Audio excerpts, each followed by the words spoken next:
Hello everyone, today's video is going to be a pile selection video जिसमें हम आज पता लगाएंगे कि ऐसा कौन सा पर्सन है जिससे आप पे क्रश है।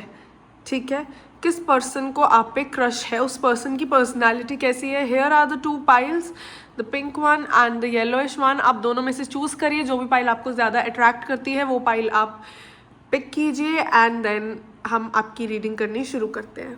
First of all, for the file number 1, what are the readings? Let's see who's the person, personality of the person who's crushing over you. Okay, personality of the person.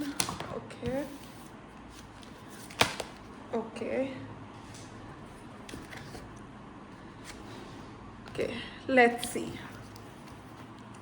who's this person जिसे आप पे crush है। This is for pile number 1. Okay, one by one हम cards को read करते हैं। First of all, ये जो पर्सन है ये बहुत ही ज़्यादा इल्यूजन में रहता है हमेशा। इसकी लाइफ में बहुत ज़्यादा मिस्ट्री चल रही है, काफ़ी ड्रीम्स देखता है ये पर्सन। इस पर्सन को बहुत ज़्यादा ड्रीमी काइंड ऑफ पर्सन है कि हर चीज़ का ये एक तरह से ड्रीम करता है। इसे इंट्यूशन बहुत ज़्यादा अच्छे तरीके से आती है, काफ़ी ज़्यादा इंट्यूटिव पर्सन है ये। फियरफुल रहता है थोड़ा, इसे घबराहट होती है कई बार कुछ चीज़ों को लेकर, एंग्जाइटी इश्यूज से भी जा रहा है, लेकिन ये एक काफ़ी ज़्यादा पॉजिटिविटी में रहने वाला पर्सन है। ठीक है, ये बहुत ही पॉजिटिव रहता है, ये पर्सन बहुत ही काम रहता है। इसे जितनी मर्जी एंग्जाइटी हो जाए, जो मर्जी हो जाए, ये कभी भी अपनी होप नहीं छोड़ता। बहुत ही ज़्यादा स्पिरिचुअल पर्सन है ये। इसे पूरा का पूरा फेथ है कि हाँ, ये जो काम है जिसके बारे में मैं सोच रहा हूँ या सोच रही हूँ, ये काम होकर ही रहेगा। काफ़ी इस पर्सन को ऐसा लगता है कि कोई भी चीज़ बुरी नहीं होती, जो भी होता है अच्छे के लिए होता है। ये भगवान में बहुत ज़्यादा बिलीव करता है। जिस भी पर्सन को आप पे क्रश है, ये पर्सन बहुत ही ज़्यादा स्पिरिचुअल पर्सन है। ठीक है, and eight this point of time ये काफ़ी ज़्यादा सोल सर्चिंग हुआ है। इसे समझ नहीं आ रहा कि ये क्या करे। ठीक है, काफ़ी ज़्यादा अलोन है इस टाइम पे ये पर्सन। इसे कॉन्शियसनेस की ज़रूरत है, इनर गाइडेंस की ज़रूरत है। काफ़ी ज़्यादा विजडम से ये काम ले रहा है। इसे आप पे क्रश है, लेकिन ये ऐसा नहीं है कि जोश में आके होश खो बैठेगा और अचानक से आपके सामने आकर कह देगा कि oh I love you. No, this is not something what is going to happen. ठीक है, ये जो पर्सन है ये बहुत ज़्यादा अच्छे से पहले आपको जानेगा, पहचानेगा। ये देखेगा कि कहीं आप किसी और से प्यार तो नहीं करते, whether you are in love with someone else और नॉट। ठीक है, ये पर्सन पहले आपको अच्छे तरीके से परखेगा। ये अपने आप को अकेला रखेगा, अलोन रहेगा, अपनी विजडम से काम लेगा। और जब इसे लगेगा कि हाँ it is the right time, क्योंकि ये बहुत ही काम रहने वाला पर्सन है, जैसा कि हमने यहाँ पे देखा, ये बहुत ही काम रहता है पर्सन, तो इसे किसी भी चीज़ की जल्दबाजी नहीं होगी। जब इसे लगेगा कि हाँ टाइम हो गया है इस चीज़ का, तो ये आपको खुद से आके प्रपोज भी कर देगा। आपका इसकी लाइफ में होना एक ऐसा है जैसे विश कम ट्रू। ठीक है, इसे इतनी अच्छी फीलिंग आती है जब आप इसके साथ होते हो, आप इसकी लाइफ में होते हो। ठीक है, इसे बहुत अच्छा लगता है, काफ़ी ज़्यादा सेटिस्फैक्शन मिलती है इस पर्सन को आपके साथ। You make him feel emotionally stable. ठीक है, इसे लगता है कि आप इसे इमोशनल स्टेबिलिटी प्रोवाइड करती है। ठीक है, काफ़ी ज़्यादा ग्रैटिट्यूड शो करता है ये पर्सन हर चीज़ के लिए। He belongs to a very wealthy family. इसकी फैमिली बहुत वेल्दी है। ये पर्सन काफ़ी ज़्यादा रिच है, इसकी लाइफ में किसी चीज़ की कमी नहीं है, और उस चीज़ के साथ साथ ये बहुत ही ग्रैटिट्यूड शो करता है उस चीज़ के लिए भगवान को। तो आप भी इसकी लाइफ में आएंगे, बहुत ज़्यादा ग्रैटिट्यूड शो करने वाला है उस चीज़ का भी, because he is an overly emotional person जो कि बहुत ज़्यादा आसानी से इन्फ्लुएंस हो जाता है। ठीक है, लोग इसे बिटरनेस दिखाते हैं, क्रूएलिटी दिखाते हैं, और ये बहुत ज़्यादा जल्दी इमोशनल हो जाता है, लोगों की बातों में आ जाता है। ठीक है, लेकिन जब भी आप इसके साथ होते हैं तो इसे फील होता है कि ये इमोशनली स्टेबल है। कई बार लोगों की बातों में आकर ये जो पर्सन है ये कोल्ड हार्टेड भी हो जाता है। ठीक है, काफ़ी ऐसा बिहेव करता है ये पर्सन कि हाँ ठीक है, जिस मर्जी के साथ जो मर्जी हो, मुझे कोई फ़र्क नहीं पड़ता, जबकि ये पर्सन बिल्कुल भी इस तरह का नहीं है। ओके, काफ़ी विजनरी पर्सन है ये आपकी और अपनी ग्रोथ एक दूसरे के साथ में देखता है, ये आपके साथ रहना चाहता है, ये आपके साथ बिजनेस जैसा होता है ना कि आगे चल के कोई भी बिजनेस करे तो ये चाहता है कि आप उसकी पार्टनर हो, आगे जाके अपनी लाइफ में कुछ करे तो ये चाहता है कि आप उस चीज़ में भी इसकी पार्टनर हो, इसकी लाइफ पार्टनर, बिजनेस पार्टनर, हर चीज़ में आप ही इसकी पार्टनर हो। ये जो पर्सन है ये आपको बहुत एक as a long term partner view करता है, ठीक है। इसे स्टेबिलिटी मिलती है आपके साथ, इसे बहुत अच्छा लगता है जब भी आप इसके साथ होती हैं। He feels like a king और a queen when you are with him और हर। ओके, इसके जो फियर्स हैं और जो चीज़ें हैं जिसकी वजह से इसे एंग्जाइटी होती है, जिसकी वजह से ये परेशान रहता है, इसे बुरा लगता है, ठीक है, इसकी जो होप है वो कम होने लगती है, जो चीज़ें इसके साथ होती है, जब भी आप इसके पास होते हो इसे वो चीज़ें फील नहीं होती। इसे लगता है कि हाँ, अगर ये पर्सन मेरे साथ है तो अपनी जितनी भी मेरी वरी है उसे मैं रिलीज़ कर सकता हूँ, मैं अपने फियर्स को रिलीज़ कर सकता हूँ, ठीक है। ये अपने सीक्रेट्स आपके साथ शेयर करना चाहते हैं, इसे बहुत अच्छा लगता है अपने सीक्रेट्स आपके साथ शेयर करना। ये जो भी पर्सन है ये आपके साथ बहुत बहुत कंफर्टेबल फील करता है और ये पूरी कोशिश करता है कि ये आपको भी बहुत अच्छा फील करवाए, लेकिन कहीं ना कहीं जब भी आप किसी और से बात करती हैं या फिर करते हैं तो इसे बहुत ज़्यादा जेलसी भी होती है। ये इसका दिल करता है कि ये कॉन्फ्लिक्ट क्रिएट कर दे, ये लड़ने लग जाए सामने वाले पर्सन से कि तुम मेरे पर्सन से क्यों बात कर रहे हो, मेरा हक है इस पे सिर्फ, ठीक है। तो ये थोड़ा इस तरीके का पर्सन है।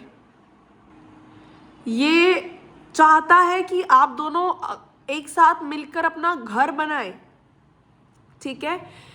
तो इसे जेलसी भी बहुत होती है और ये कॉन्फ्लिक्ट क्रिएट भी करना चाहता है।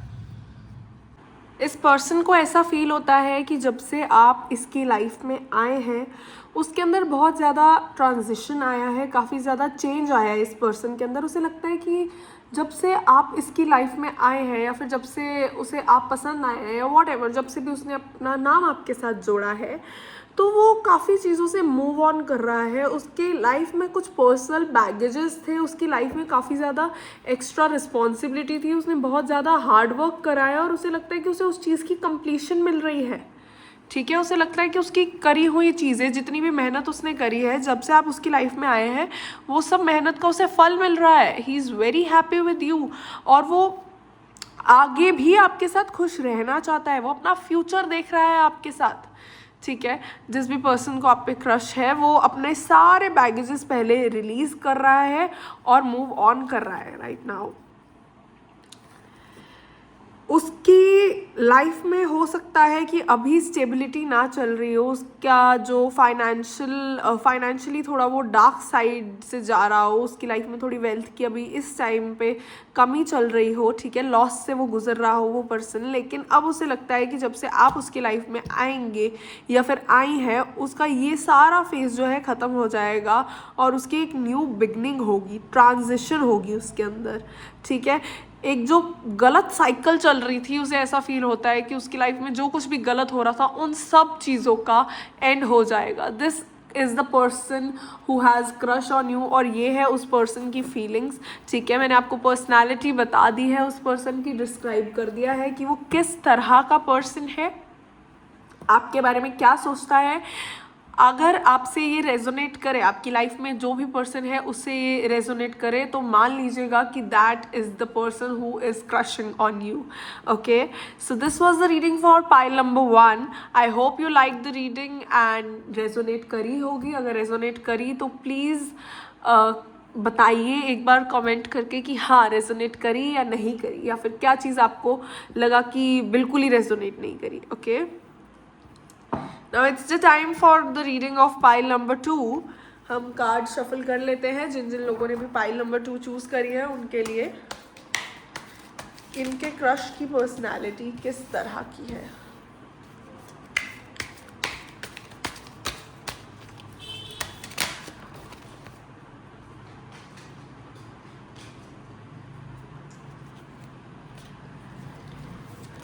ओके,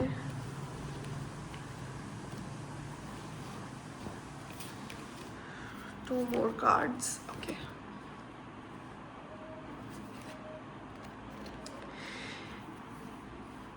ये जो पर्सन है जिन्हें आप पे क्रश है, ये काफ़ी ज़्यादा रिस्पेक्ट मांगते हैं। इनकी जो पर्सनालिटी है एक बिल्कुल ही लीडर पर्सनालिटी है, किंग पर्सनालिटी है इनकी। काफ़ी ज़्यादा मैस्कुलाइन एनर्जी आ रही है, ठीक है। इन्हें स्टेबिलिटी चाहिए अपनी लाइफ में, और ये काफ़ी ज़्यादा स्टेबल है भी। इनको अपने रूल्स और अपनी पावर के हिसाब से चलना अच्छा लगता है। इन्हें अच्छा लगता है कि सारी अथॉरिटी इनके पास हो, जो भी ये कहें, जो भी ये बोले, इनकी बात मानी जाए। जैसे घर में एक फादर फिगर होती है, फादर की बात सब मानते हैं, उसी तरह से चाहते हैं कि इनकी बात भी सारे माने।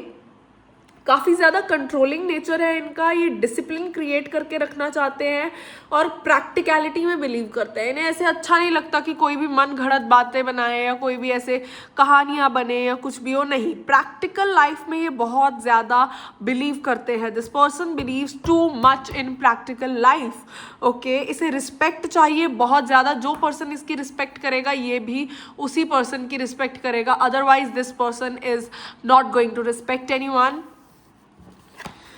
ये जो पर्सन है ये ओवरली कमिटेड रहता है किसी भी चीज़ के साथ, ठीक है। Whether it is an relationship या फिर अपनी पढ़ाई के साथ या फाइनेंशली, कोई भी चीज़ हो अपनी लाइफ में, अपनी फैमिली के साथ, ये काफ़ी ज़्यादा कमिटेड रहता है, ठीक है। इसे रीप्रायोरिटाइज करना अच्छा नहीं लगता किसी भी चीज़ को, लेकिन मतलब इसने प्रायोरिटीज़ ऑलरेडी सेट करी हुई हैं, ठीक है। उसमें से, उन प्रायोरिटीज़ में से एक प्रायोरिटी आप भी है। इस पर्सन की लाइफ में बैलेंस थोड़ा नहीं रहता, ये काफ़ी ज़्यादा ओवरवेल्म हो जाता है जब भी इसकी लाइफ में कोई भी चीज़ अच्छी होने लगती है। इज़ वेरी हैप्पी और बहुत ज़्यादा ओवरवेल्म हो जाता है, जिस वजह से ये अपने लिए चीज़ें खुद भी ख़राब कर लेता है। पर ये बहुत ही ज़्यादा पॉजिटिव पर्सन है, इज़ वेरी पॉजिटिव। अपनी लाइफ में भी हैप्पीनेस रखता है, दूसरों की लाइफ में भी हैप्पीनेस रखता है, फन, जॉय और सबकी लाइफ को सक्सेस से और सेलिब्रेशन से भर देता है ये पर्सन, ठीक है। कोई भी इस पर्सन के साथ रहेगा तो दुखी नहीं रह सकेगा, ठीक है। बहुत ही पॉजिटिव पर्सन है, बहुत ही अच्छा पर्सन है। इस पर्सन के साथ इन पास्ट कुछ बहुत बुरा हो चुका है, इसलिए अब इस पर्सन ने रिकवरी करनी शुरू कर दी है उस चीज़ से। ये पर्सन बिलीव करता है कि अगर मैं एक बार जीरो तक गिर ही चुका हूँ तो अब मेरे साथ अगला जो भी होगा वो सब अच्छा ही होगा। एक बार कोई भी पर्सन जीरो पे गिर जाता है तो उसके बाद वो और नीचे नहीं गिर सकता, उसके बाद उस पर्सन के साथ हमेशा अच्छा ही होने लगता है। And this is what is happening with him. ये एक बार इसका बहुत बुरा डाउनफॉल हो चुका है, अब इसकी जो डायरेक्शन है वो अपवर्ड ही जा रही है, जिसके साथ साथ ये लोगों को भी बहुत अच्छा फील करवाता है। लेकिन ये जो पर्सन है ना, ये थोड़ा सेक्सुअलिटी की तरफ और सेक्सुअली से टेम्पटेशंस होती हैं, ठीक है। इसका बिहेवियर जो है वो डिस्ट्रक्टिव भी हो जाता है बिकॉज ऑफ सेक्सुअलिटी। थोड़ा टॉक्सिक भी ये पर्सन रह सकता है फिजिकल रिलेशनशिप्स के मामले में, ठीक है। काफ़ी ज़्यादा मटेरियलिस्टिक और काफ़ी ज़्यादा फैंटेसीज है इस पर्सन की। ये अपनी फैंटेसीज को पूरा करना चाहता है। He has very dark fantasies, okay. ये अभी at this point of time personal closure seek कर रहा है, ठीक है। इसे डिलेज बिल्कुल पसंद नहीं लगते, इसे हर काम जल्दी जल्दी करना बहुत अच्छा लगता है। इसे होता है कि सब कुछ जैसे मैंने अभी शुरू करा और अभी ख़त्म हो जाए, ठीक है। इसे ऐसा लग रहा है कि इसकी लाइफ जो है वो काफ़ी ज़्यादा इनकम्प्लीट चल रही है। आप अगर इसकी लाइफ में आएंगे तो इसकी लाइफ कंप्लीट हो जाएगी, क्योंकि ये लोगों के साथ कंपटीशन में भी बहुत ज़्यादा रहता है। ये कॉन्फ्लिक्ट्स बहुत जल्दी क्रिएट कर लेता है, अपने लिए भी लोगों के लिए भी। ये किसी बात से बहुत जल्दी अग्री नहीं करता, बहुत ज़्यादा डिसएग्रीमेंट की फीलिंग आती है इस पर्सन के साथ, क्योंकि इसकी खुद की लाइफ में भी टेंशन होती है। इसलिए ये वैसे सबको खुशी से रहता है, पर अगर कोई इस पर फोर्स करे कि हाँ हम तुम्हें कुछ कह रहे हैं तुम वो बात मानो, तो ये नहीं मानता, ये बिल्कुल भी नहीं मानता। जो इसने सोच लिया है ये वही करेगा, और उसके अलावा फिर इसके सामने चाहे कोई जो मर्जी कह ले ये नहीं सुनेगा। मैनिपुलेटिव है ये पर्सन, बहुत ज़्यादा मैनिपुलेटिव है, ठीक है। सेल्फ एक्सप्रेशन ये बहुत कम दिखाता है, बहुत कम। ये जो एक्चुअल में सोच रहा होगा ये आपको कभी नहीं दिखाएगा। This person is very very very much manipulative. जो इसके दिमाग में होगा, जो ये सोच रहा होगा, ये कभी अपनी ज़ुबान पे लाएगा ही नहीं until unless you are very very close to him or her। Okay, ये बहुत मैनिपुलेटिव पर्सन है। ये सबसे सबकी बातें जान लेगा लेकिन अपनी बातें किसी को नहीं बताएगा। काफ़ी ज़्यादा नर्चरिंग भी है। ये मतलब ऐसा सोचता है कि अगर आप इसकी लाइफ में आ जाती हैं या आ जाते हैं तो ये आपको एज अ फादर फिगर भी ट्रीट करेगा, ठीक है। Is going to treat you like a father figure also. और ये आपको नर्चर भी करेगा जैसे एक मदर करती है। मैस्कुलाइन एंड फेमिनाइन दोनों एनर्जीज आ रही हैं। ये एज अ बच्चा, एज अ किड रखना चाहता है आपको और खुद एज अ पेरेंट रहना चाहता है आपके साथ इस रिलेशन में, ठीक है। ये चाहता है कि ग्रोथ हो, आपकी भी ग्रोथ हो, इसकी भी ग्रोथ हो, दोनों की ग्रोथ एक साथ हो। अब यू नो आपके साथ काफ़ी ज़्यादा कम्युनिकेशन चाहता है। ये चाहता है कि आपको भी ये बिल्कुल ऑप्टिमिस्टिक बना दे, आप बातें करें और ढेरों ढेरों यू नो घंटों घंटों बैठ कर ढेरों ढेरों बातें करें, ठीक है। इस पर्सन को फिलहाल ऐसा हुआ है कि किसी चीज़ से डिसअपॉइंटमेंट मिली है, ठीक है। इन पास इसे किसी चीज़ से डिसअपॉइंटमेंट मिली है तो ये उस चीज़ को लीव बिहाइंड करना चाहता है। He wants to leave that thing behind. ये आगे वॉक करना चाहता है। He is trying to escape from that thing. और ये ऐसा हो सकता है कि उस चीज़ से एस्केप करने के लिए आपको एक बहुत अच्छा रास्ता समझता हो, एज अ मतलब not in a negative way, in a positive way, कि ये आपके साथ रह के उस चीज़ से बाहर निकलना चाहता है, ठीक है। जो भी इसके साथ इन पास्ट गलत हुआ है, इसके अंदर इनर स्ट्रेंथ बहुत ज़्यादा है। This person has so much inner strength, लेकिन ये अपने आप को अपने ऊपर डाउट भी रखता है, ठीक है। अपनी एनर्जी लो भी कर लेता है, इसलिए अपने इमोशंस कभी, एज आई टोल्ड यू, ये पर्सन जो है वो बहुत मैनिपुलेटिव है। जो सोच रहा होगा किसी को नहीं बताएगा। ये अपने इमोशंस बहुत रॉ रखता है। स्ट्रगल इसकी लाइफ में बहुत ज़्यादा है। इनसिक्योर भी बहुत रहता है, लेकिन ये किसी को पता नहीं लगने देगा कि वेदर ही स्ट्रगलिंग या ये इनसिक्योर है या किसी भी चीज़ को लेके ये पर्सन नहीं दिखाएगा। ही हैज़ प्राइड ऑल्सो, ठीक है। ये बहुत जल्दी बहुत सारी चीज़ों पे प्राइड हो जाता है, इसको प्राउड होता है अपने ऊपर बहुत ज़्यादा, ठीक है। And this was the reading for your person जिससे आप पे क्रश है, ठीक है। अगर आपको ये अच्छा लगा हो, रेजोनेट करी हो, तो प्लीज़ कमेंट करके ज़रूर बताना कि कितना एक्यूरेट था, कितना एक्यूरेट आपको लगा और वो कौन पर्सन है जो आपकी लाइफ में है ऐसा। That's it for today. Thank you for watching the video. Bye.